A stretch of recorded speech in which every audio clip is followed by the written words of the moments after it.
And hello. Just sit up here for a second or two. Well, I'll wait for a couple of you to pop in. Oh, 3 of you already. Very good. So, oh no. Today I wanted to just read a little bit of Chesterton, because he's one of my favorite authors. Hello, Douglas. While I share an Aperol Spritz with you. And if you don't know what an Aperol Spritz is, well, all I can say is that you're a plebeian savage who has no culture whatsoever. Because it is, of course, a Venetian drink. Right, without further ado, let me quote, it's actually, I'm taking this from somebody else, so this is an extract from an essay by Gilbert Chesterton entitled The Protestant Superstitions. It was directed primarily at William Ralph Inge, Dean of London's St. Paul's Cathedral from 1911 to 1934.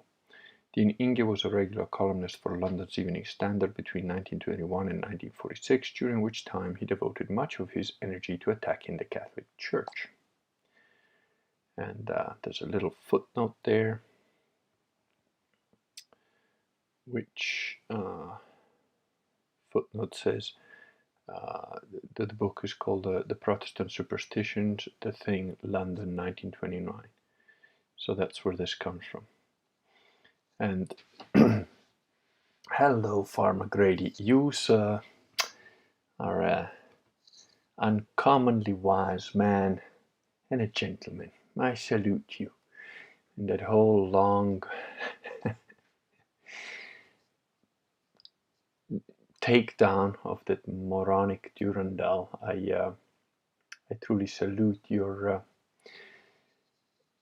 simple wisdom. You know, farmers are some of the most smart and wise human beings on earth, and I'm slowly starting to realize why. Because if you can be a farmer for a few decades and keep all your limbs and actually be able to feed your family from doing it, well, personally, you know, I'd rather be a sniper in a war zone or something. So I'm doing the farming bit now for a bit, but you know, I just need more slaves. I mean, loyal henchmen.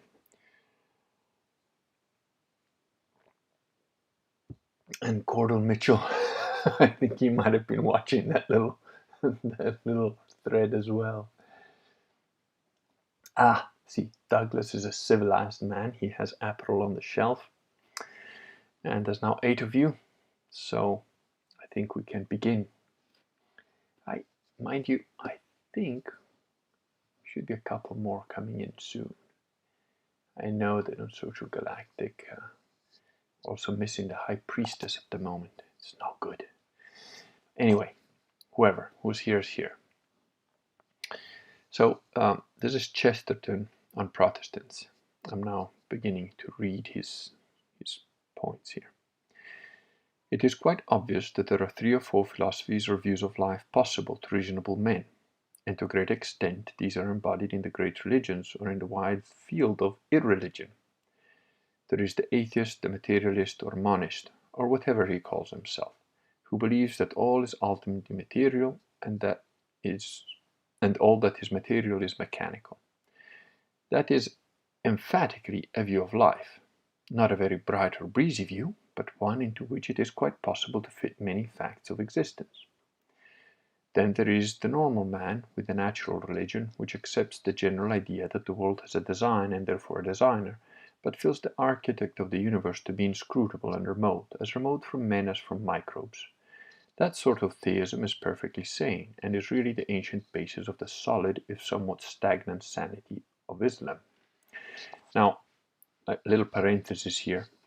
This description fits my personal sort of way of looking at things before I became Catholic quite well, And I want to point out that what Chesterton is referring to here is, as he specified, the ancient basis on which Islam rests, which is not the same as saying Islam. Because for those of you that don't know, Islam essentially arose from a kind of slightly deistic pagan sort of belief in some creator. I'll now continue with his work. There is again the man who feels the burden of life so bitterly that he wishes to renounce all desire and all division, and rejoin a sort of spiritual unity and peace from which, as he thinks, our separate selves should never have broken away. That is the mood answered by Buddhism and by many metaphysicians and mystics. Then there is a fourth sort of man, sometimes called a mystic, and perhaps more properly to be called a poet. In practice, he can very often be called a pagan. Yeah, this is another one I sort of struck with. His position is this: it is a twilight world, and we know not where it ends. If we do not know enough for monotheism, neither do we know enough for monism. There may be a borderland and a world beyond, but we can only catch hints of it as they come. We may meet a nymph in the forest, we may see the fairies on the mountains. We do not know enough about the natural to deny the preternatural. That was, in ancient times, the healthiest aspect of paganism. That is, in modern times, the rational part of spiritualism. All these are possible as general views of life, and there is a fifth that is at least equally possible, though certainly more positive. The whole point of this last might be expressed in the line of M. Camerman's beautiful little poem about bluebells. Le ciel est tombé par terre, which is French for the sky has fallen to the ground. Heaven has descended into the world of matter. The supreme spiritual power is now operating by the machinery of matter, dealing miraculously with the bodies and the souls of men. It blesses the five senses as the senses of the baby are blessed at a Catholic christening. It blesses even material gifts and keepsakes as with relics or rosaries. It works through water or oil or bread or wine. Now that sort of mystical materialism may please or displease the dean or anybody else, but I cannot for the life of me understand why the dean or anybody else does not see that the incarnation is as much part of that idea as the Mass, and that the Mass is as much a part of that idea as the incarnation.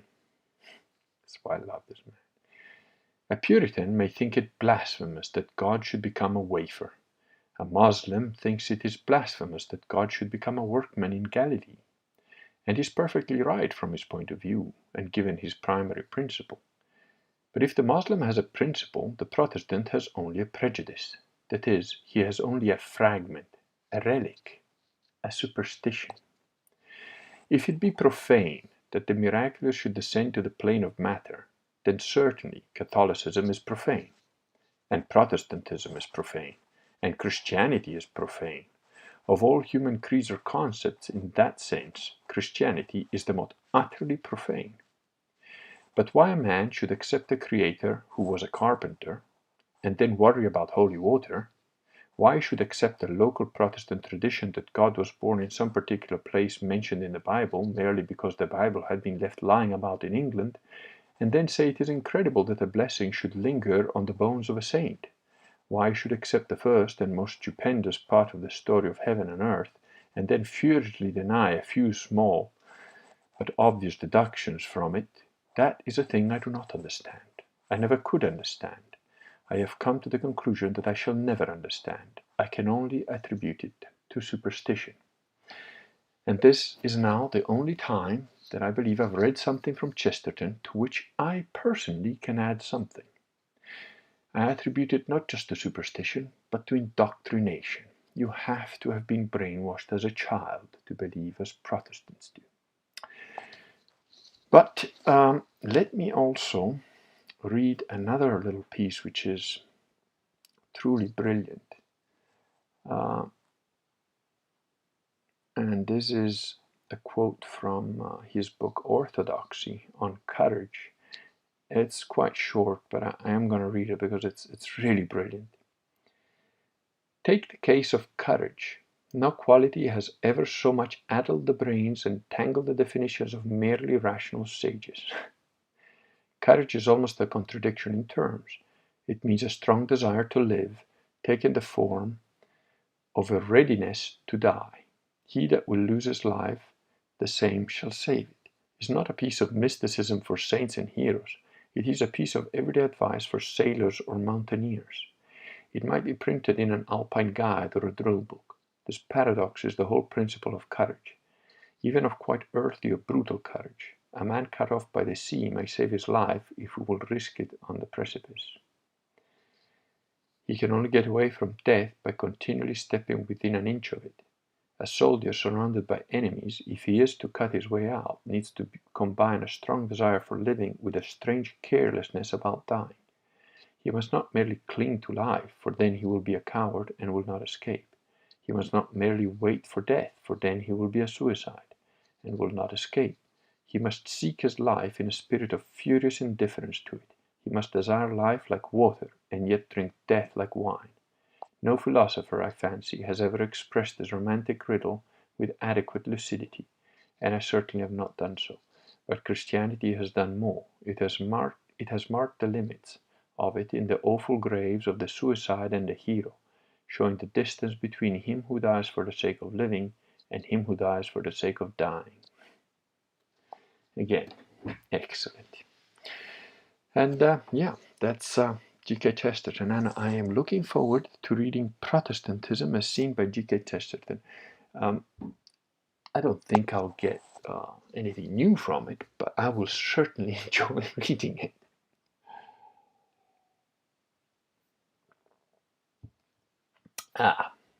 Oh no, this is a Q&A, so go ahead and ask, and we'll just wander about. I've got a couple of other little topics I might bring up, but we'll see. Cordell Mitchell says, not now, but when the time is appropriate for the stream, what is your opinion on cryptocurrency?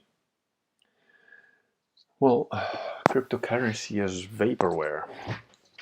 I think it's absurd, but then I also thought that, trading was pretty much absurd. These are creating money out of nothing, thin air. That's not to say you can't make money with cryptocurrency or with trading. Clearly, quite a few people have done and do so regularly. But it's not my thing. I got out of any kind of trading in the early to mid 90s, early 90s actually, because I saw it as a complete Ponzi scheme, and I thought, well, it's completely moral in the first place, and secondly, I think it's going to collapse.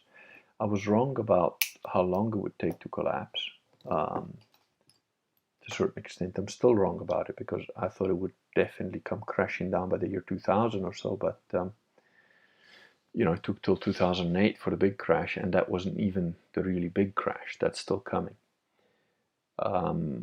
But I found the whole point of trading being completely unrelated to anything real, true, good, or beautiful.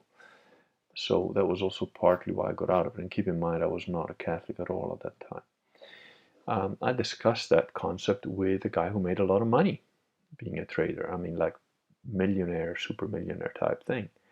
Liar's Poker, brilliant. Exactly. Liar's Poker, brilliant book by Michael Lewis, I believe, who wrote a couple of books. He wrote about 4 books on trading and that sort of stuff, the financial world. Very well written books. Liar's Poker is also very real, very funny, and was written, I think, a little bit before or around the same time as when I got out of it.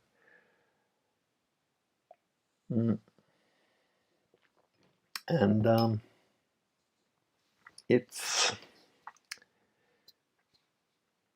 and cryptocurrency is the same stuff, possibly with even less material stuff behind it. So my personal opinion of it is I don't really want anything to do with it.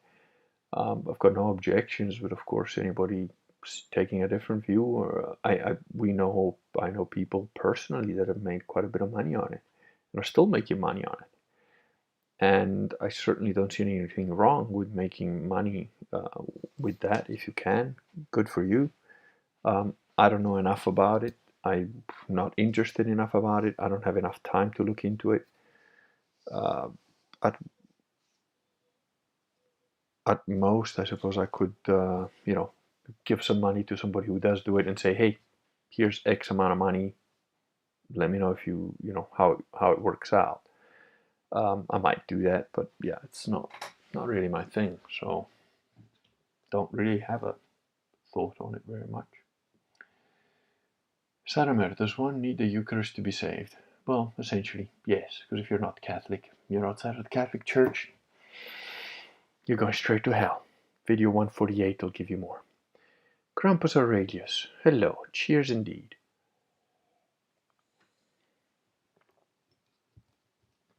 I was trying to avoid a spectacular Protestant flameout on the stream, but which brings me to Burkhard Heim and another cretin. I don't think he's a Protestant. Atheist / Satanist, Freemason, possibly a pedophile, I don't know. Brian Cox. And it's funny how these guys are named, right? So Brian Cox, with an X for plural, is on record recently for saying that the soul has been shown to not exist at a subatomic level,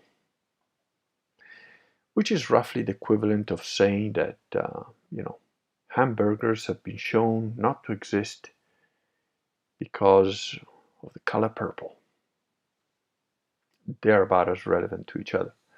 On top of which, he is clearly an ignorant because Burkhard Heim, who was a German who lost most of his hands and his eyesight, and I think his hearing as well, in one of his bombs gone wrong, who's the guy who invented the fuel air bomb, and he invented some other bombs even worse than that, and who was a brilliant genius with regard to physics. And his physics is the only physics that incorporates the concept of consciousness. Now, you can find some stuff of Burkhard Heim online. I haven't read any of his originals because obviously they're in German. I have read some English stuff, and it's let's say partial information. My understanding of it, also based on the excellent work of Harold Aspden, which I hope to eventually put back online when I get a minute or 10, is that even without considering consciousness, the ether is a thing. It does exist, but it is not what most people think ether means when you say that word. What it means is that there is, it's almost like an ocean. If you think of a wave traveling inside an ocean, or maybe even a current underwater in the ocean, it would be very difficult for somebody that lives inside that ocean to be aware of that current or that wave. Even more importantly, a current, you can be aware of it, but a wave within the current would be very difficult to experience if you're living in it. And that is somewhat analogous to the concept of the ether, which is, it's very difficult to put into simple words, but if you think of a gigantic rubber sheet on which all that is in the universe is drawn on or pictured on or resting on it, then you're kind of like approximating a very distant 2D version of it. So if you have this huge rubber sheet on which everything lies on it, everything that exists lies on this huge rubber sheet, and as soon as any one thing on that rubber sheet that moves will affect all the other things on it. And if you stretch the rubber sheet or you squeeze the rubber sheet, it affects everything else on it. Then you're starting to roughly somewhat understand a little bit what I mean by ether, or rather what people that have figured this out means. And these are guys that have figured out things like, the size of an electron and the charge of an electron to like 7 decimal places long before it was actually measured and discovered. They predicted it based on the ether thing. So Brian Cox hasn't got a fucking clue what he's talking about, is my point. That makes it simple. Hello, Dances with Logos. Finally, the High Priestess of the Kurgan personality cult, which, as you know, I cultivate very strongly, is here. Hello, Willie Ramo. We have a full house. And Slanty Chauffeur Bear. Well, good to see that Woolly Ram hasn't been knocked over the head by one of the little fireworks from across the border. And yeah, whatever you guys have, if you've got any questions,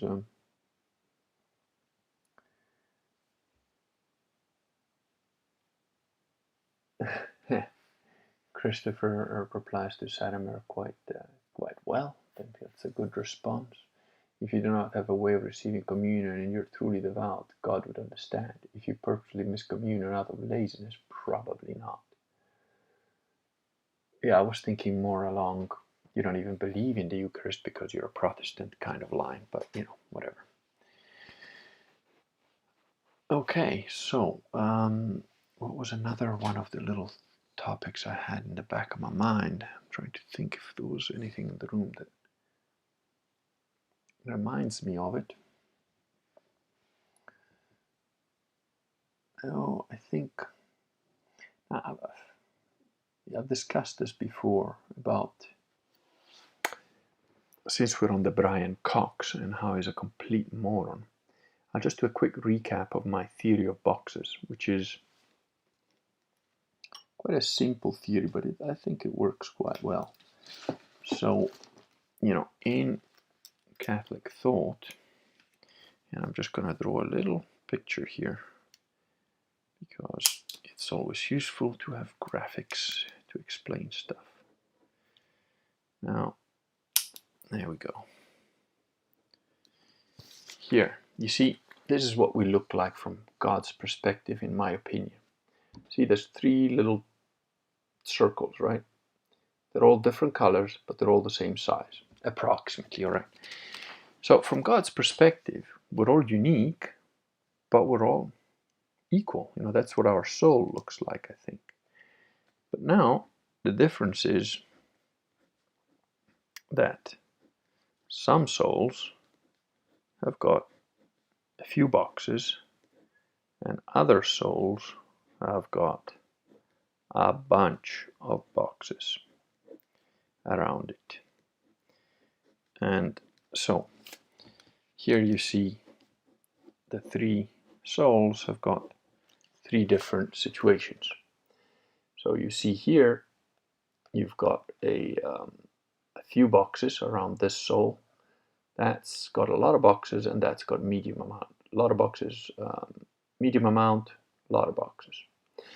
So what happens when you die? All the boxes melt away and you're left with the soul. However, when you're here on Earth, your boxes determine what kind of person you are, how you behave, and so on. Now this guy who's only got two boxes, and they're pretty regular, whatever, he might be like some mystical monk who spends his time in the mountains doing penance, praying, and just being as close to God as he can be. That's him.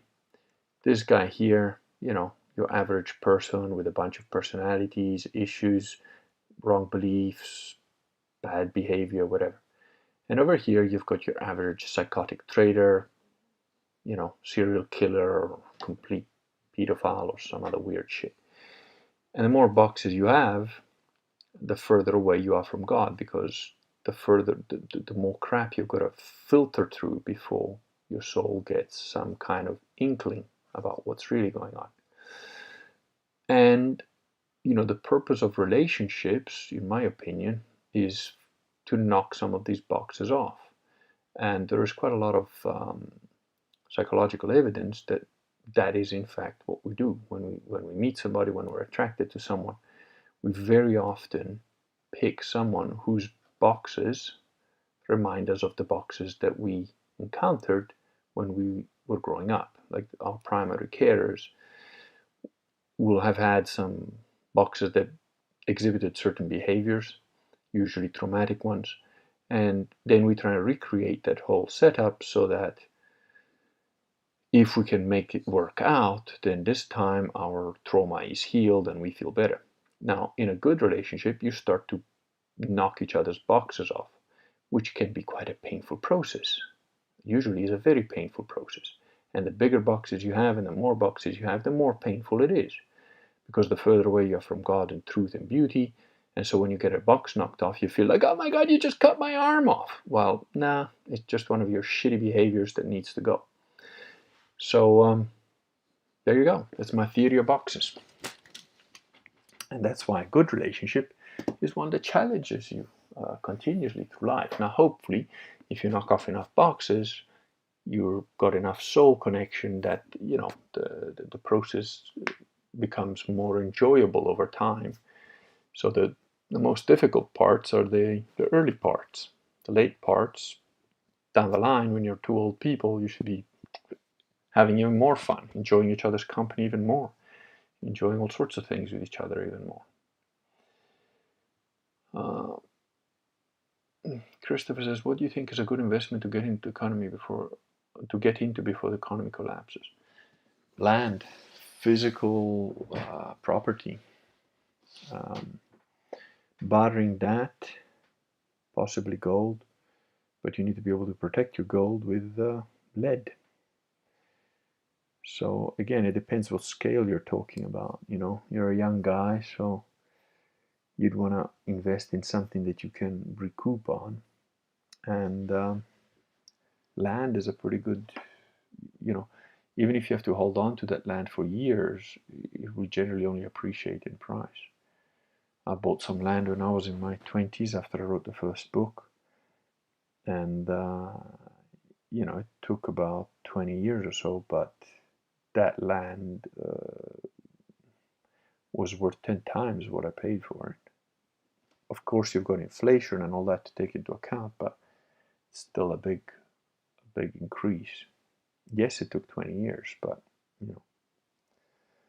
And I think over time, land is only going to become more and more difficult to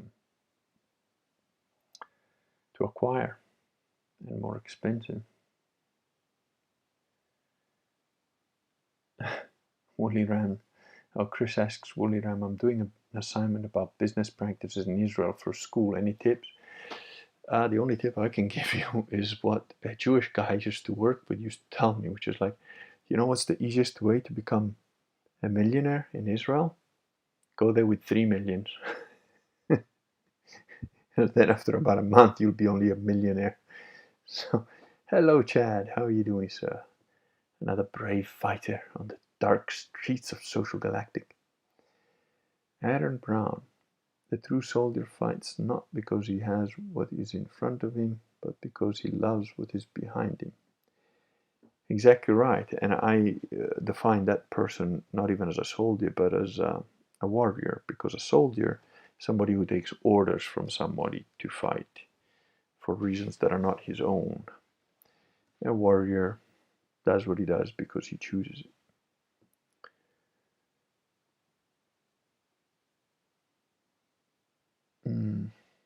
Deacon Blue says, okay, the illustrations they usually use for gravity apply to consciousness. No.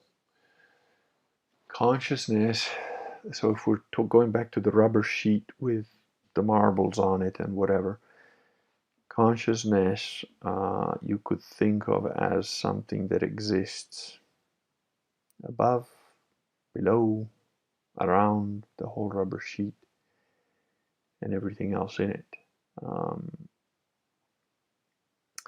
There is a guy called, is it Professor Michael Persinger? Persinger is his name.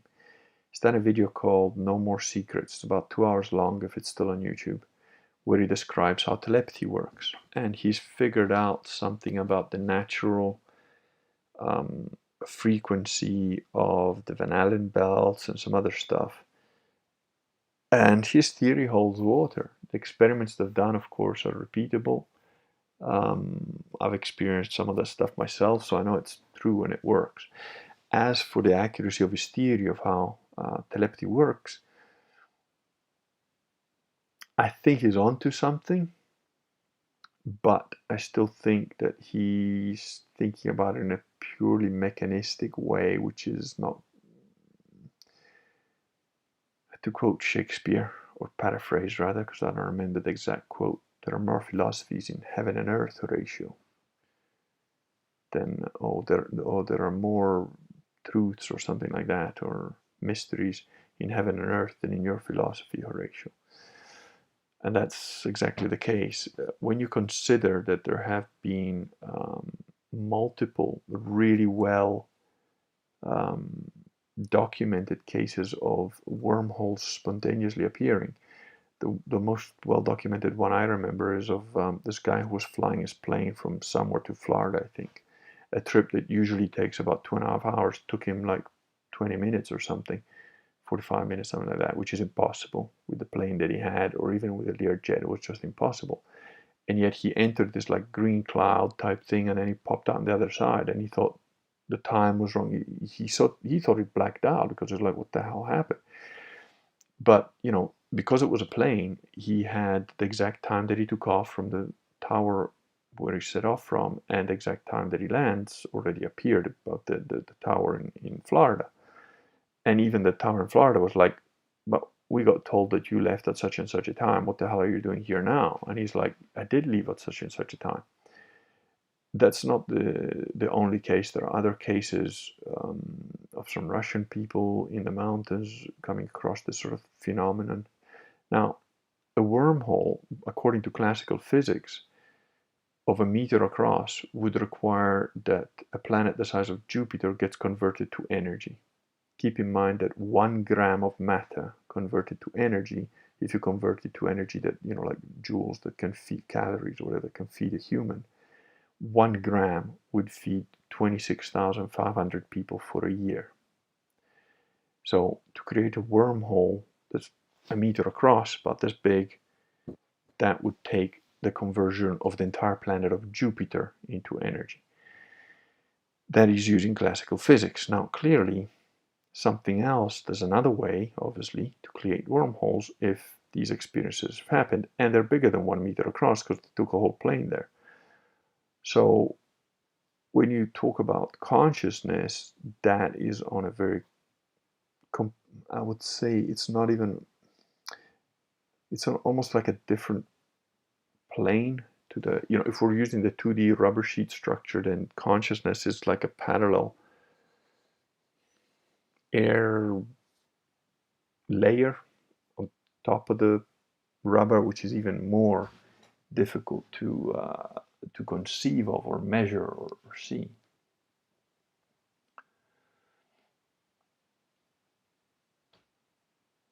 Aaron says, interestingly enough, I had a former friend accuse me of National Socialist sympathies because I used that quotation.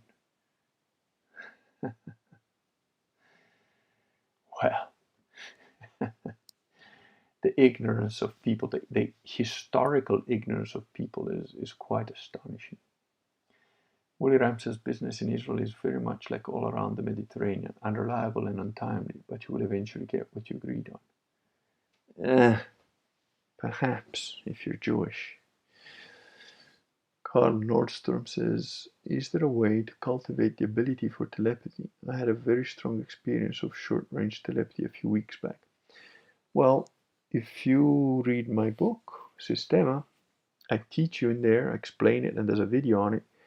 And by the way, the video is not faked. Didn't even tell the guys what they were going to do, what they were doing. I told the 2 guys in the video that if you buy the Systema book, there's like 40 videos that you get. I can't remember the number of the video, 29 or 30, whatever. But in there, and I talk about it in the book, I explain how to do it in the book. You can do short-range telepathy pretty much at will if you train it, and if and it's a skill that is quite useful for, armed close protection people, like I used to work in that field and so on. Long-term telepathy is also a thing. I've had it with a number of people.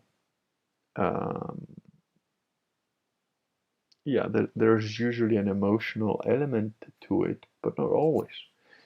I've had it with my brother at totally random times.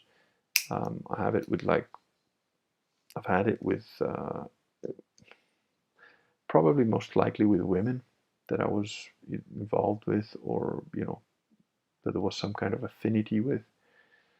But I've had it with close friends. I've had it with a bunch of people. Now, to do it intentionally, I haven't specifically spent any great amount of time training that, other than in the context of working, which was a subconscious training really, because all I was doing was watching everything, and I could feel and sense stuff. I mean, that level of sort of pre-warning or precognition or telepathy, I learned about that, and I've had experiences with that, which I discuss in the book, in the Systema book, long before I came across any of the theory on it. So I had experiential knowledge of it before any theory of it. So it's like anything, practice, I guess.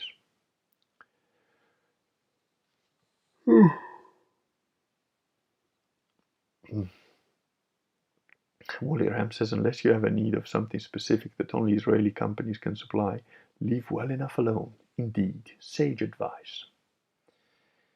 Aaron says, there are more things in heaven and earth, Horatio, than are dreamt of in your philosophy. There you go. Thank you for correcting my misquote there. Farmer Grady says, telepathy and auras are interesting, but is it worthwhile or a good idea to try to develop the ability? I never tried to develop it. It was spontaneous for me. With regard to auras, again, that happened spontaneously for me. I was training really hard in martial arts, daily, obsessively.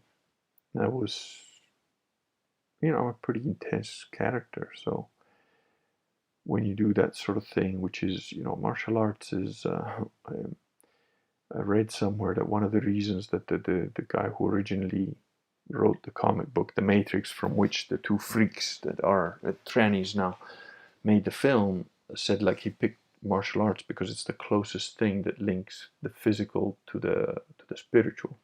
And I'd say there's some truth in that, which by the way is also the same thing that Gorin no Sho that Miyamoto Musashi wrote in Gorin no Sho, that strategy was one of the 10 holy skills or talents. So if you train that hard for that long, for years on end, and to the point where you train so hard that you go through that pain barrier repeatedly, maybe that's helped it happen. I don't know. What I can tell you is that if you get lost in this stuff, if you start to build your whole life around trying to see auras and have telepathic experiences and so on, I'd say that's not good for you. I'd say it's not something you should probably try and pursue, because again, it's part of another dimension of reality, and when you start to get involved about seeing auras, then you can start to see also other things, and you can get influenced by those other things, and there's a bunch of stuff out there that's not really your friend. So, I would advise you to not delve too deeply in it, and probably for most people it's best not to delve in it at all, to be frank. But again, I know that there's a lot of like, oh, that's witchcraft. Not everything is witchcraft. Not everything is demonic possession. There are just some really evil fucking people. Doesn't mean they're possessed by demons. There's a lot of weird things that happen in the universe. Not all of them are due to demons trying to fool you. But the thing is, you are an ignorant and you're a fish out of water, and you don't know. It's not your place, so you are extremely vulnerable, and it can go wrong. Deacon Blue in second. In 2D, that's like the different sizes of gravity wells in a 3D illustration. At least that's what it seems like to me. I'm not sure what you're talking about, because if we're talking about telepathy, it doesn't translate as part of, as I said, telepathy, thought, consciousness is on a different plane from the rubber sheet in the 2D thing. And Douglas says, Kurgan has talked about that before. I think he said you have to be careful because it can become consuming and open yourself up to things you may not be prepared for. Yeah, which is exactly what I've just repeated. Were Adam and Eve ever black? I have no idea. I wasn't there. I don't care. I don't think it matters either way. Josie says, late again. Hello. Woolly Ram. If time is a dimension kin to the physical three, could we extend the metaphor to mind and spirit as additional or meta-axis of reality? Yeah, that is as good an approximation as any other, I guess. Josie says, are you familiar with the prophecy of La Salette? And if so, what are your thoughts? I don't have thoughts on it. If it is, it is. If it isn't, it isn't. I'm not particularly bothered. You know, I take prophecy with a handful of salt and a huge amount of I don't care. Frankly, I don't even care whether we're in the end days or not. It doesn't change anything. If we are in the end times, so what? And if you're not in end times, so what? Your behavior, your attitude should be exactly the same. So, you know, it's a bit like the Russian martial art thing. It's like, so if a guy is trying to stab you to death, or if a guy's just offering you tea, so what? Your attitude, your approach, your emotional intent, your emotional content should be exactly the same for best results. If a guy's trying to stab you with a knife, or if a guy's trying to offer you a cup of coffee, your emotions internally shouldn't change at all. Similarly, if you have to take action that includes, you know, cutting somebody's throat open because they're trying to harm your kid or whatever, again, your emotional content should be, it's just a movement. You know, you're just cutting his throat open, just like you're opening a can of tuna. The emotional content should be the same. So who cares? Who cares if the prophecy of Lassalle? What difference does it make? So it's true. So what? So it's not true. So what? Why should you behave any different? Regardless. You know, that's like saying, that's the Protestant thing. You know, we had this long, I just wrecked the guy on Social Galactic because he was just lying and lying for months. And I just thought, okay, I've had enough. And I just nuked him from orbit. But some of the other guys that came on said, but you would burn persistent heretics at the stake, and that's barbarous. And I'm like, you know, only pagans and barbarians burnt missionaries at the stake. And I'm like, what's your point? Catholic missionaries went to places that were not Christian to proselytize, expecting to be martyred. St. Francis of Assisi went to Arabia somewhere to try and convert the Muslims when they'd already cut off the heads of a bunch of missionaries that had gone there, and he knew that. He fully expected to have his head cut off. The fact that he didn't is just because he proselytized so well. But so what? Yeah, pagans killed missionaries. What's your point?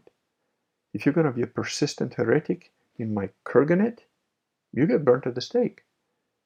You said, but that could just be a guy that's wrong. Yeah, go be wrong somewhere else. Yeah, very simple. If you're going to shout some crappy heresy from the rooftops, you know, in the hypothetical Kurganet, you can believe whatever you want. You want to be a Muslim? Great. You want to try and build a mosque? No, go build it in your place.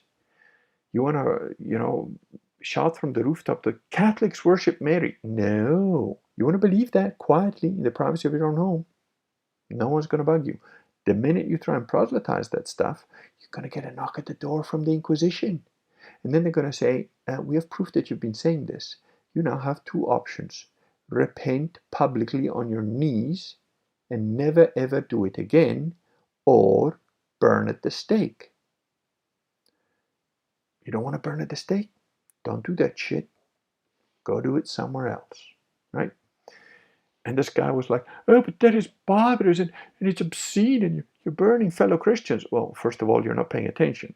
As far as Catholics are concerned, if you're not Catholic, you're not a Christian. You are the sewage in the ice cream. You are trying to pollute our ice cream with your sewage. What you do to a guy that puts sewage in your child's ice cream? Do you let him live? I don't.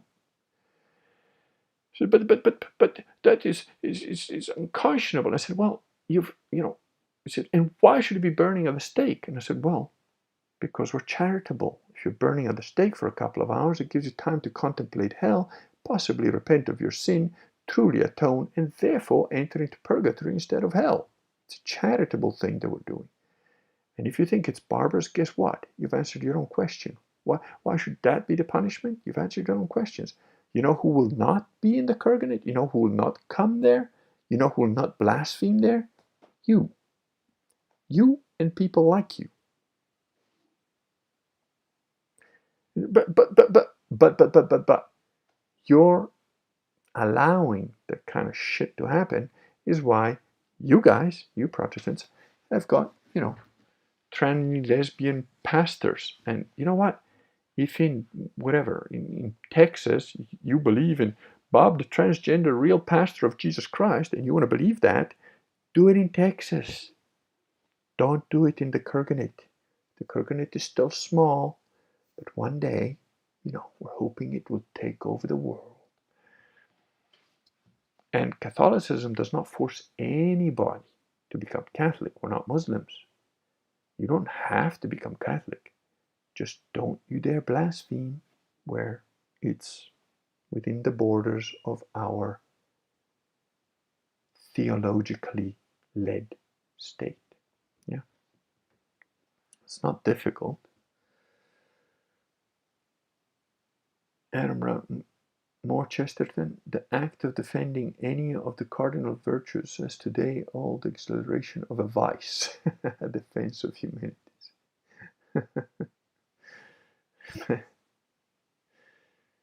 That's, and I mean, this guy was writing over 100 years ago, and he might be writing today, and just as current. Wooly Ram, if we're in the end times, rejoice. God thinks you're worthy of the fallen world's curtain call. Christopher, why do you think Trump and Putin are pushing the vaccine? Well, Putin is pushing the Russian vaccine, which is not the same thing as the non-vaccine of Pfizer and AstraZeneca or whatever. Trump could just be he is a boomer, so maybe he believes that shit. I don't know. It's hard to say, but you'll also notice that Trump, as usual, he's playing both sides of the coin because he's also saying that the China flu is artificially created, which it is. So I don't know. Again, I'm not really concerned. I understand why you're concerned with it. And I feel for you, man. But from a personal point of view, it doesn't affect me at all, one way or the other. So, Chad said, "Why would anyone risk the chance that they're wrong?" Well, exactly. And if what I said to that Protestant that was saying, "Yeah, but barbarians used to burn missionaries at the stake." Yeah, so what's the problem, Protestant? You're only willing to go and proselytize your true highest beliefs when it's perfectly safe. Don't be a missionary then, and especially don't be a Catholic, because that's not how we roll,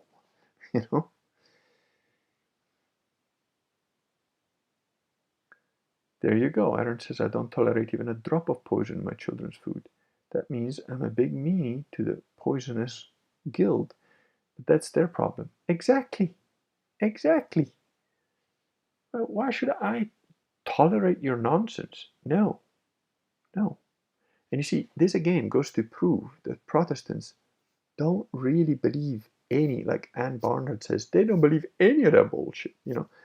And when I say Protestants, I include the Novus Orchians, the Satanists, you know, whatever. No one, okay, no one is willing to get martyred because of their belief in Odin. Yeah. So all these like neo-pagan Europeans, no, the real religion of Europe was, you know, Vikings. Yeah. You willing to die for that shit? Guess not, huh? You don't want to walk in the halls of Valhalla with the other heroes? Oh, maybe you don't believe that shit, right? Pastor Bob from Texas, you're not willing to take a bullet for the true disciple of Jesus Christ, Pastor Bob from Texas, you know, from his church, the crossroads of buttfuck nowhere in, you know, Alabama or whatever. No? Well, maybe you don't believe all that bullshit then, huh? Catholics sold up all their shit, took their families, and walked to Jerusalem to kick ass. They believe that shit. They believe it strong, you know?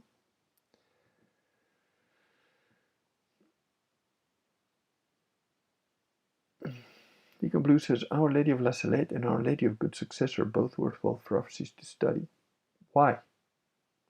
Give me one good reason why. Tell me why. What difference does it make?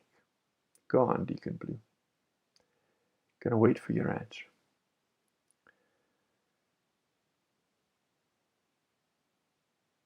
Christopher, do you think the Sputnik would be okay to take as a last resort then?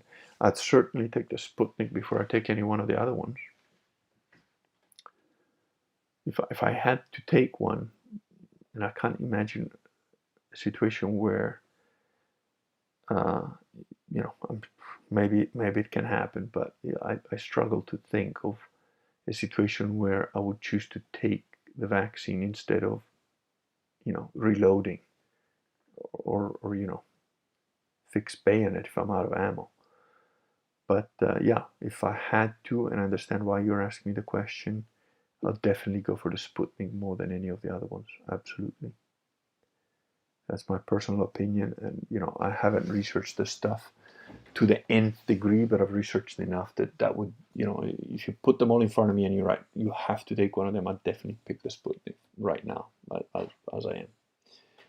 William, amusing thought. Protestantism is in fact a younger religion than Talmudic rabbinism. Well, yes, it is. Talmudic rabbinism started, you know, in the year 33. Well, I mean, started before, but officially started in the year 33. Slantish Fairbear, may as well use the vaccine for good and relieve yourself of some dead weight. Yeah.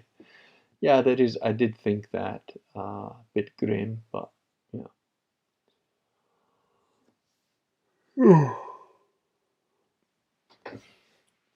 Christopher says, I'll give you one good reason. Our Lady of Good Success happened in Ecuador. Laughs in Spanish.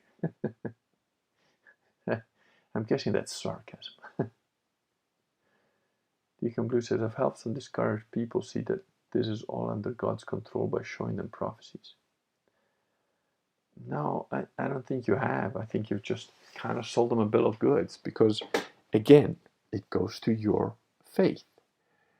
If you need a prophecy to like lift yourself up from the depressing life that you have or the things you believe, then you don't really believe this shit. You just want another talisman, another superstition. You want the you know, the card reader, the tarot card reader to tell you, you will meet a tall, handsome stranger and all will be fine. No. Catholicism is nec spe nec metu, with no hope, with no fear, because you don't need either. It is a fundamentally bedrock, huge difference between Catholicism and all the fake churchianity of all the other fake denominations of Christianity. There is only one Christianity. You're either Catholic or you're not a Christian. It's as simple as that. And what you're struggling with is to understand the difference between somebody who is willing to be martyred for their beliefs at a drop of a hat without hesitation and throughout their life, against somebody who's like, but what, and maybe if, if I could just find out whether Jesus is really on my side and, whether Mary really loves me. No. I hope you understand what I'm saying.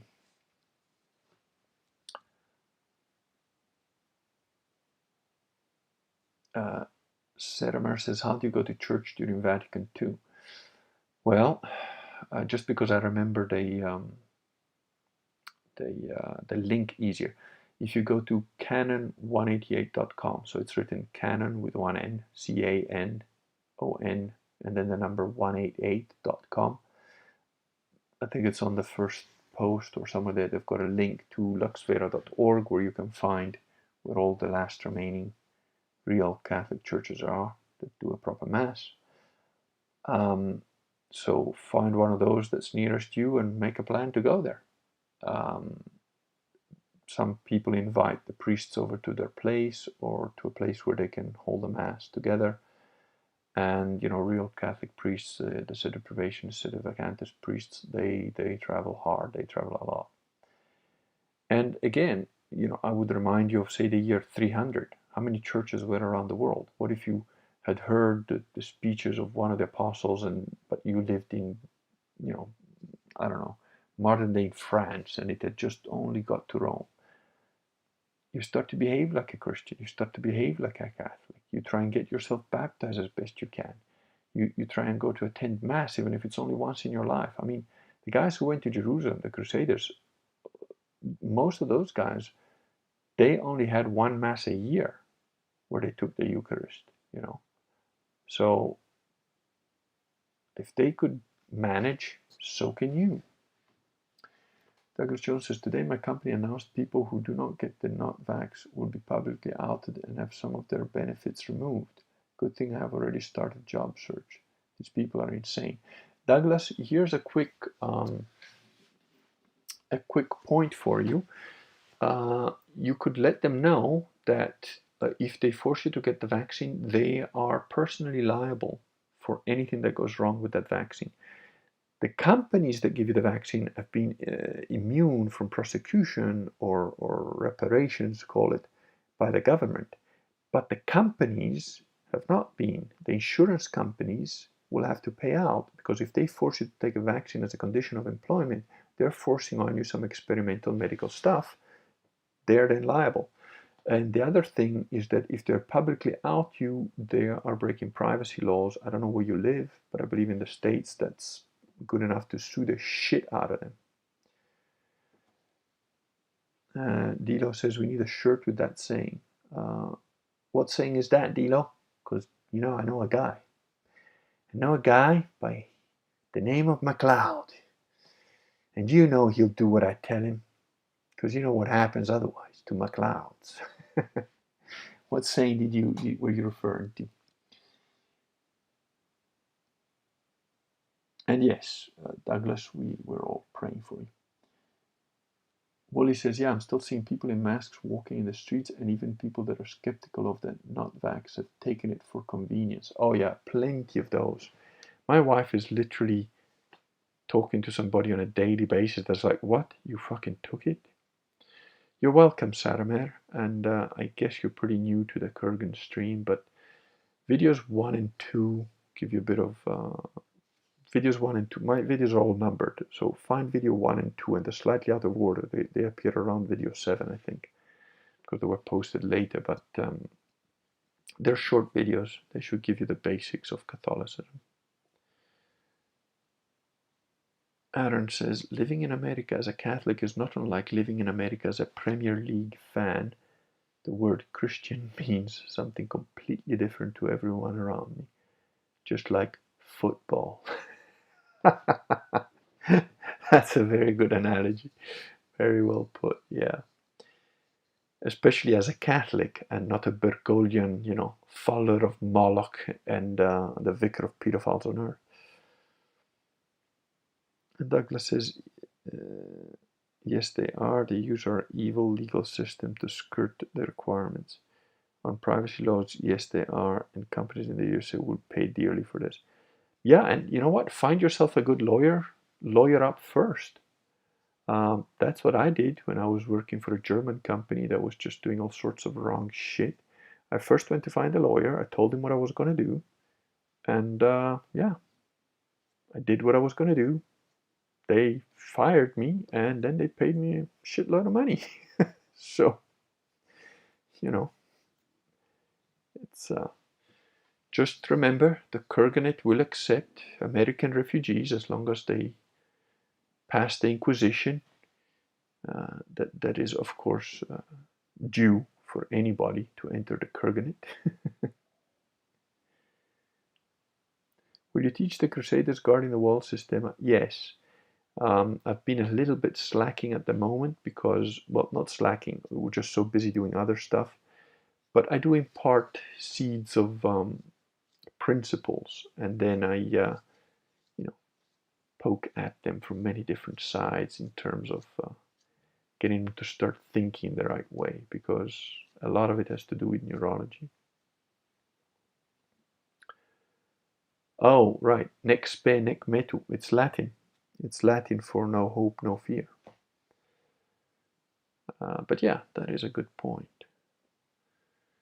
Not that anybody would know what the hell it means, because, there are a bunch of illiterate people now that don't read Latin at all. Woolly Ram, Dr. Page in privacy used to be sacrosanct, almost on par with the confessional seal. Yeah, not anymore, indeed. Pastor Bob won't take a bullet, but you can bet he'd take a free airplane from the ADL. Yep, no doubt about that. Oh, here's another thing that I read just recently, and I think it was thanks to Douglas. Douglas mentioned, I think it was Douglas, mentioned in a comment on one of my last videos, I think, about this website called Inconvenient History. That's it, Inconvenient History. And I've read a couple of the articles on there. Now, I have to say I'm a little bit conflicted, because there is an article there, and I've since looked elsewhere, and I found very similar things, although not exactly the same, elsewhere, concerning Joseph Mengele. Now, Mengele was called the Angel of Death in Auschwitz. He supposedly did horrific experiments on twins, children, vivisections of people, all sorts of stuff. And I have referred to some of that stuff in one of my fiction books, at least, if not both. I've always thought of Mengele as the epitome of evil. However, on reading the articles on this Inconvenient History, and I have not personally researched them in depth, right? But it seems like, and I'm struggling with it. I gotta be honest, because I've been thinking about, I have researched Nazism since I was a child, really, because when I was 7, I was asked to do for geography, I had to do a report on a country, and I got assigned Germany, and I was like, okay, and that's when I found out about Nazism. And as a 7-year-old, I thought, what on earth could ever possess a whole country to behave like these fucking psychos? And so I've been peripherally interested in it for a long time. So I'll, watch documentaries on it, read books on it, and so on. But the only time that Nazism started to make sense was, started to understand what really happened there, was when I first read that book by Ravencroft, The Spear of Destiny. And then when I started to understand all the advancements they made in their Wunderwaffen, the wonder weapons, that added another little piece of data. But really the political machinations behind it, the books by Anthony Sutton, entitled Hitler on Wall Street, that was very enlightening. But I only recently found out that a lot of the confessions at Nuremberg were obtained through pretty brutal torture. And that, I did watch some stuff of David Irving when David Irving was originally convicted in the press, in the UK press. I thought, oh, look, what some stupid neo-Nazi, Holocaust denying scumbag. But then when you start to look at this stuff and you start to realize there were never gas chambers in the concentration camps. And again, when I first heard somebody tell me there was never any gas chambers in the concentration camps, I thought, what kind of sick skinhead, what kind of like American history ex-cretin am I dealing with here? But then I was so convinced about it, I didn't even look into it, for a long time. And then it would just happen because I've consumed so many books over my time that I came across some bits and pieces of stuff where it's like, wait, what? So there actually is zero evidence there was ever any gas chambers. There's no chemistry that proved there was any gas chambers. In fact, they've done tests on it, and the chemistry proves there was no gas chambers. And it's like, wait, and then, 6 million Jews. But they talked about the 6 million Jews long before the Second World War started. They started saying 6 million Jews long before that. What's that about? And then you find out that in Jewish belief, in the Talmudic Jews' belief, they have to have a Holocaust, a sacrifice of 6 million Jews to get their nation back. And then when you piece that together with the books of Anthony Sutton, which are undeniable, the stuff that Anthony Sutton wrote about Wall Street and Hitler is just like fucking, you can't deny any of that shit.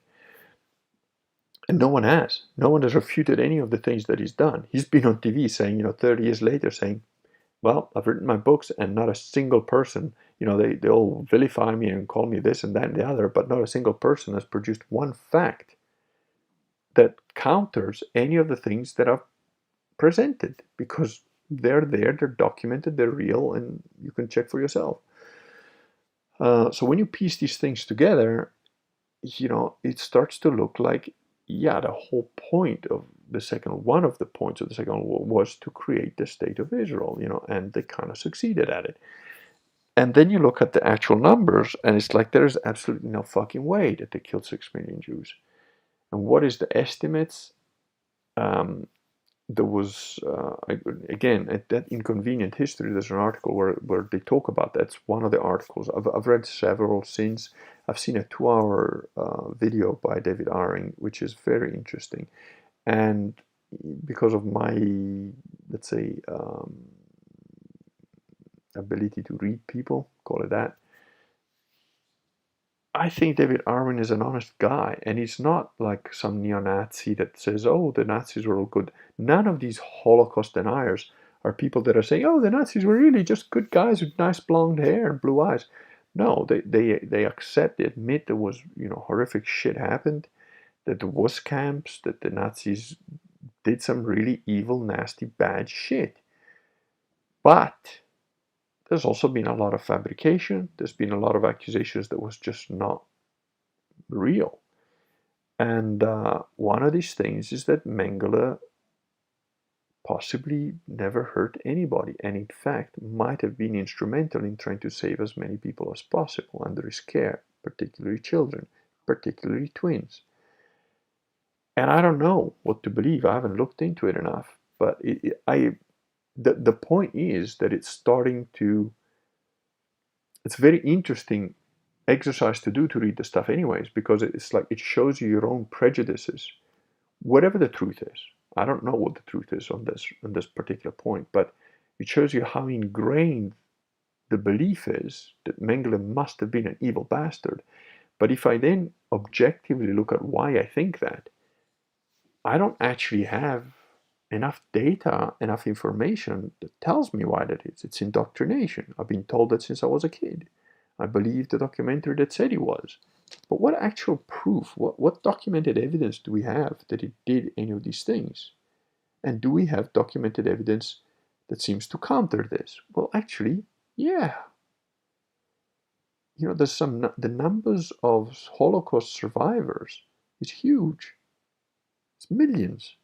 So wait, there was only like 6 million or so Jews in the whole of Europe anyway, and like 3.75 of them survived, and a bunch of them left, well, the numbers just don't add up, right?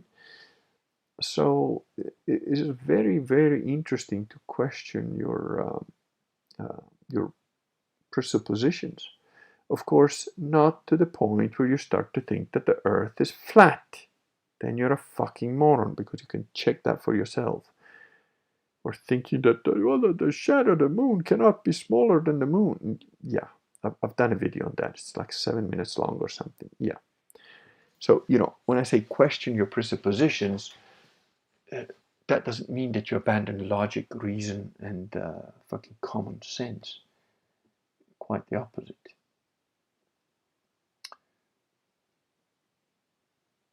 Okay, let's see. Oh, well, you guys are good. You've been talking a bit.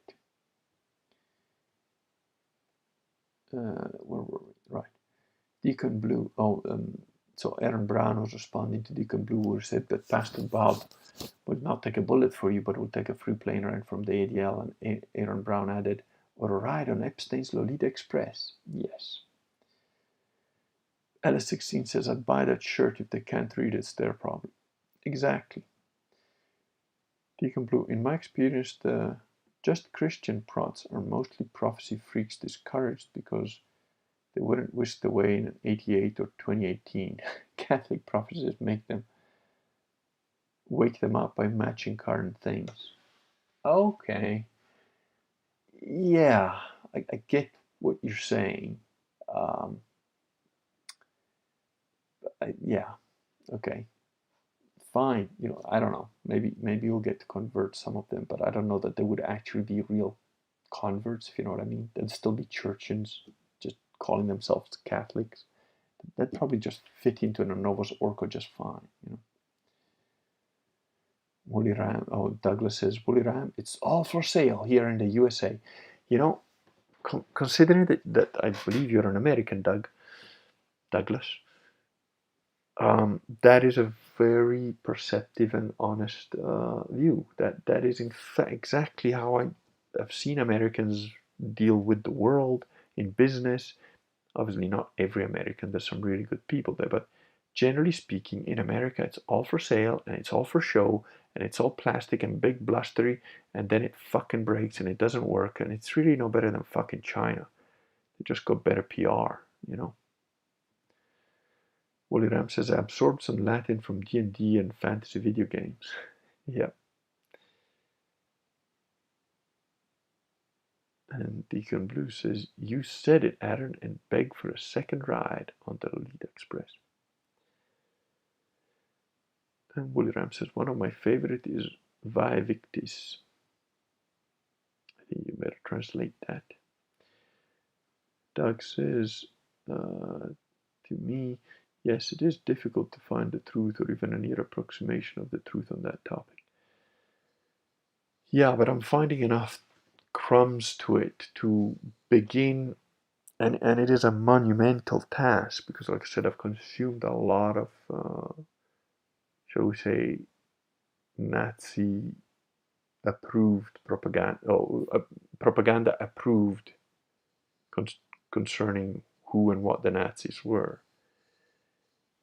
However, from an economic point of view, from a political point of view, I have become pretty clear on why Nazism took over. To put it bluntly, if I'd been a German living in Germany in the 1930s, I've never voted in my life and I don't think I ever will. But initially, at least, I probably would have been somewhat pro-Nazis. Wouldn't have agreed with a bunch of shit that they're doing, there would have been a lot of bullshit, and I would have seen enough, I think, even then to see this is going down the wrong way. But if I had to choose between the other mealy-mouthed bullshit and the Nazis, my personal thought would have probably been maybe if we can just get the Nazis in for a year and then fucking kick them out again. I don't know. It's hard to say, but and I definitely would have not been impressed by Hitler. I think he's a fucking mentally deficient freak, and I can see that in his speeches and whatever. But he was a good orator. That's what a lot of people don't understand because of the clips that you've seen of him just being shouty, shouty, shouty. But the thing is that he was a good public speaker. He really was. He got people to react emotionally. Not personally, not from my perspective, but I've seen some of the talks that he gave to the responding to the American president, and he fucking took the guy to pieces. Make the American president look like a moron. In his counter, in his response. So there's a lot of stuff that is hard to understand. Also, the Wehrmacht, the German war soldiers, the normal soldiers, not the SS and so on, they were literally just following orders. Now, the German people were one of the reasons that Germany had to be destroyed was because they were so efficient that they were basically climbing. And the reason they were so efficient is because, the average German is got zero imagination, works pretty much like a Japanese, but he's European. So, you just wind him up in the right direction, point him, and he's just like, oh yeah, I just need to stack the bricks. And before you know it, he's fucking built a house. Now, if you don't tell him to leave a space, he's just going to build a wall without a fucking door in your house because he's German and they're limited. But he will build that wall. Then he'll complain when you tell him, where the fuck's the door, Fritz? And he's like, what door? You didn't tell me about the door for a house. It's your fault. That's what the Germans are like. But, if you can manage them, they're good workers and they're efficient and they get stuff done. Also, they tend to have almost no redeeming human qualities, so, their conscience doesn't get in the way. Makes them more efficient. Aaron says, my duties as paterfamilias call. Great show. Night all. Good night, Aaron. Thanks for joining us. And I probably will have to do the same very shortly. Wooly Ram, while the Israeli media was busy pumping the corona hysteria pedal, there was a bunch of op-eds on whether a non-vaxxer can be outed legally or fired or confined to his home. Wooly Ram, I imagine the powers that be are besides themselves on how well this sham worked. I think they're worried because it hasn't worked nearly as well as they were planning, I think. Wooly Ram, I almost got whiplash from the speed in which our media switched from corona hysteria to war drums and politics. Wooly, I hope you finish, paying that debt and get the hell out of there as soon as possible, to be honest. Aaron says, one more from GK. The sort of man who admires Italian art while despising Italian religion is a tourist and a cad. That's brilliant. I wasn't aware of that one.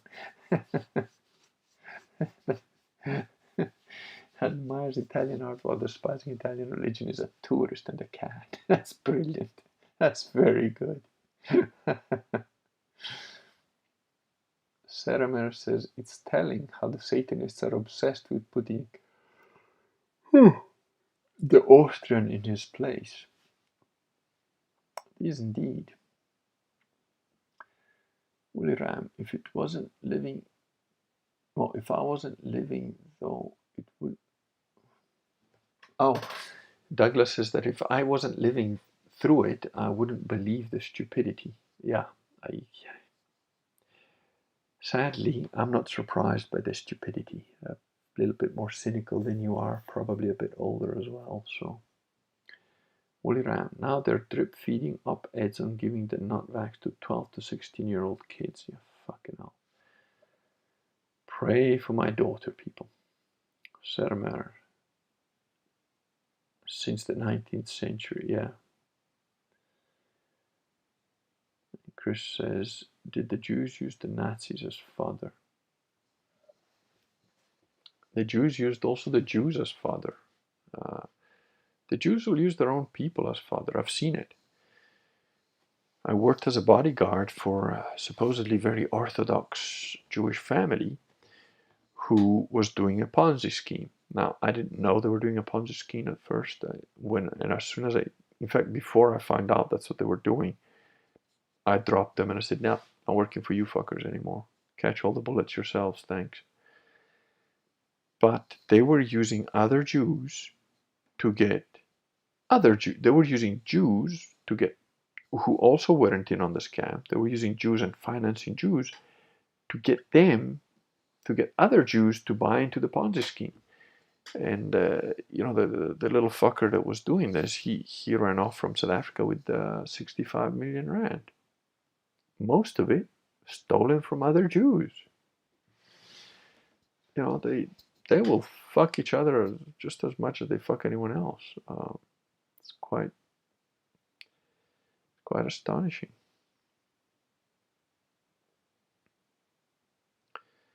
Woolly Ram, speaking of 6 million, that's how many Israelis got the not vax. Hilarious.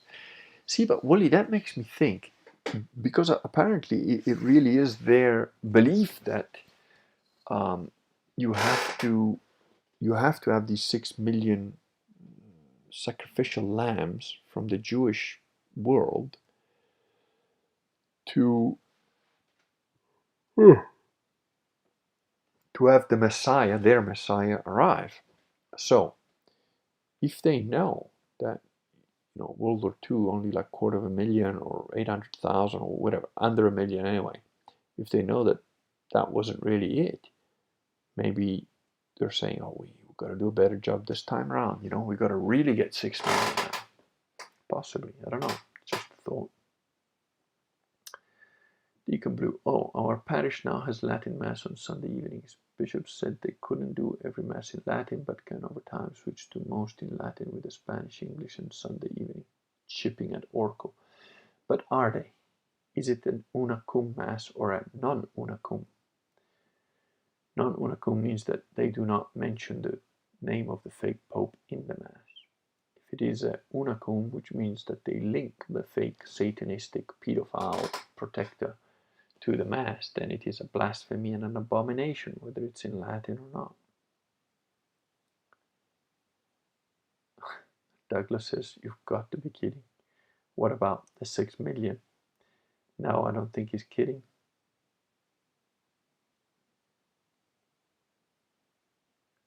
William says it's one of the many elements dramatically.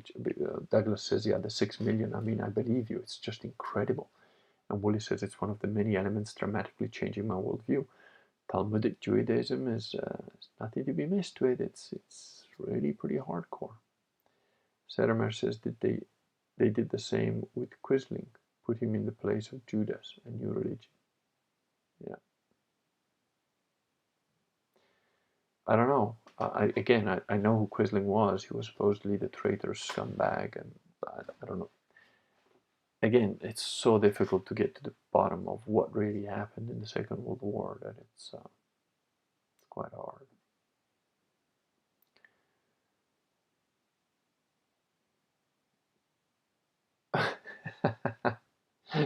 Christopher says, in relation to my comment that Hitler made the American president look like a moron, to be fair, though, it is pretty easy to make an American president look like a moron, especially now. I'll give you that one. LS16 says, if you don't manage the German, he'll end up building a summer camp and things go downhill from there. And he speaks from experience because I believe he's half German. Chris says, are you planning to do seminary with RCI? Woolly Ram. Oh, Via Victus means woe to the conquered. Yeah. Chris says, would you recommend working in security? I haven't graduated yet, still weighing my options.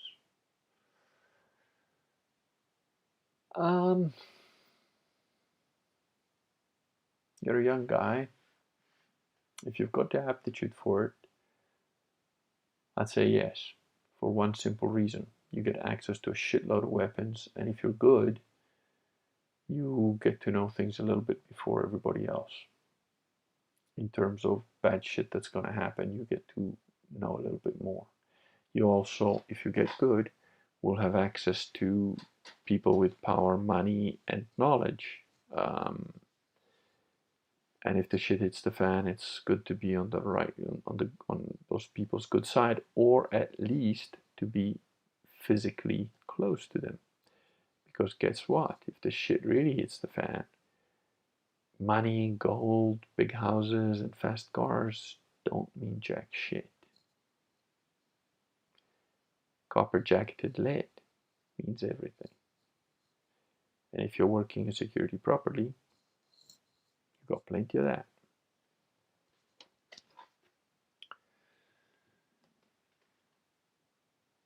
E# says, what are your thoughts on the coming UFO report next month? None. I've not followed it at all. And what I would say to that is that, you know, Werner von Braun warned us that the Nazis hadn't really lost, and it was going to be, you know, terrorist nations, asteroids, and then an alien invasion. And it's all fake. And it's all to do with anti-gravity tech. Douglas Jones says, Deacon Blue, they're just gatekeeping. The trads TLM crowd use it as an excuse to stay away from SEDE. Exactly. Exactly. Latin, fake Latin mass that links the Satanist in chief with, you know, the sacrifice of our Lord is a blasphemy, and they should be burnt at the stake first, even more so than the full Novus Ordo fake mass people. Woolly Ram, subject for a future stream. What do Talmudic rabbinists actually believe about the Messiah? Well, Talmudic rabbinists believe that Jesus is boiling in a lake of shit in hell and that their Messiah is still to come. Woolly Ram, since I'm refusing the non-vax, even once I pay my debt, I'm trapped here for now. What, you mean you cannot leave Israel if you're not vaccinated? Surely not.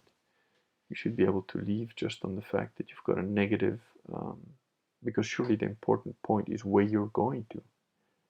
And most places will accept you as long as you've got a negative test.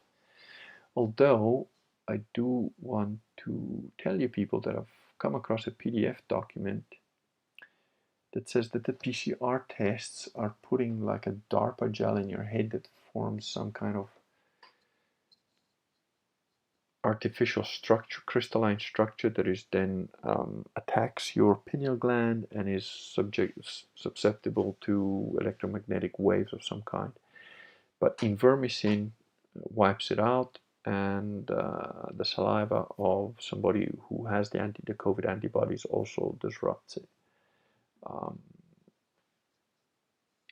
think, you know, if you look online, you should be able to find it somewhere.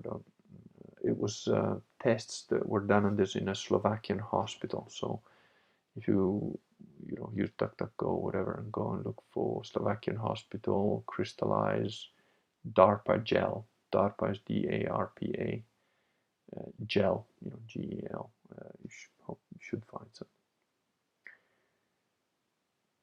Deacon Blue, trying to explain Catholicism to Prots is tough because while I read a ton, then so the light, they won't read anything except Billy Bob's recovery from dope and whores to become a wealthy TV evangelist. Well, that's why I don't really bother with Protestants. If they're gonna burn, they're gonna burn. Woody Ram, my priest might take the vaccine because of travel. Yeah, Kurgan, Canada banned travel without vaccine. Well, so you cannot leave Canada without the vaccine? What you need to prove that you've done the vaccine is just a piece of paper.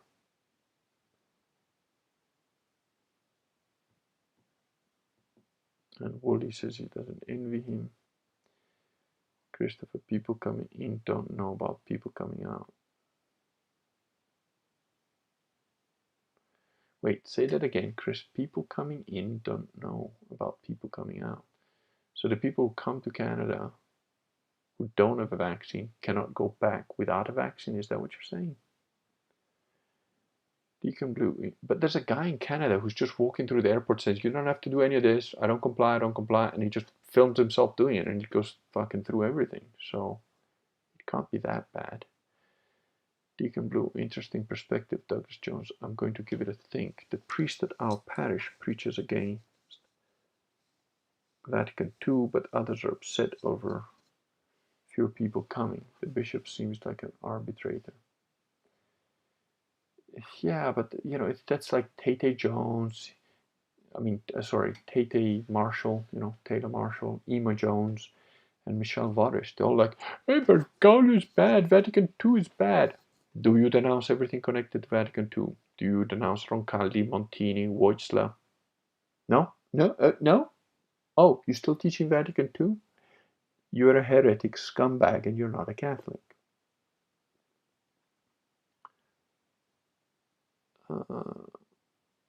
Christopher says air travel, to be more specific.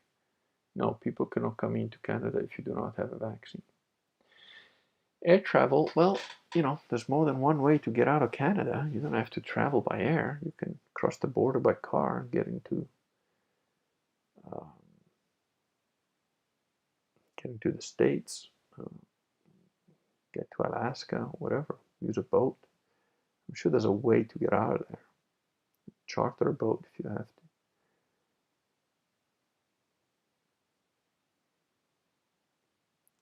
Wally Ram says no border pass will let you through without a vax registered.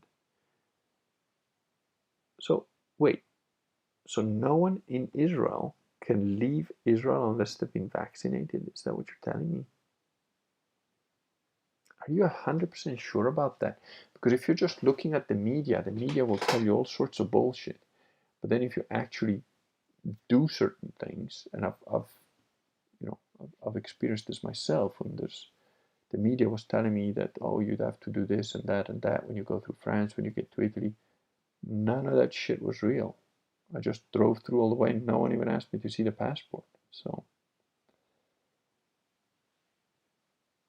my grandparents got Sputnik, so hopefully I see them this year. Yeah, hopefully so. Wally Ram, Israel is, practically speaking, an island. Well, but what about Palestine, Wally Ram? I don't know how the border works there, but you know, maybe you can get a plane with Hamas.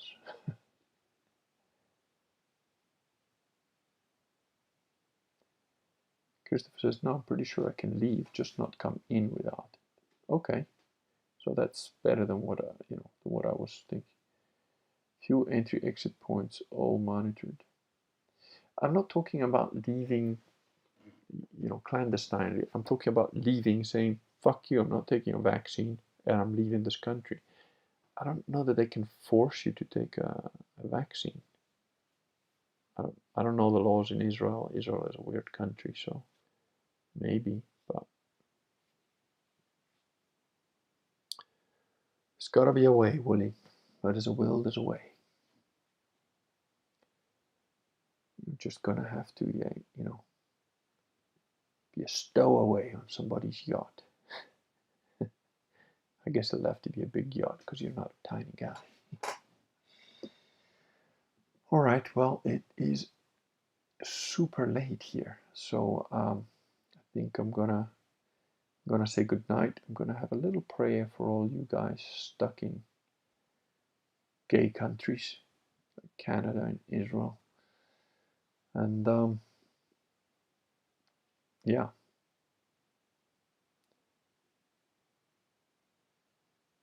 I doubt the exit ban will survive legal challenge. There you go. Well, Bully, focus on paying off your debt. Just get that shit done, man. Do I do sets of 2-minute pull-ups? Yeah, why not? Do sets of 2-minute push-ups. Do sets of 2-minute squats. Do sets of 5-minute squats. I mean, the Spetsnaz guys, they had to do like one push-up in like half an hour. Maybe don't I try that day one, but a very slow movement without, when you get, if you're doing a really slow push-up and it's like you get to a point where it's like, you just want to get past that, that's the point you got to work and go back up and go through it again until you can do the whole thing. There will be points where you're like, I just want to get past this bit. So go slow, yeah. And if you can do sets of 2-minute pull-ups, I'm not sure if you mean how many pull-ups you can do in 2 minutes, or if you mean one pull-up taking 2 minutes. One pull-up taking 2 minutes, that's impressive. You can do that. Let's do that.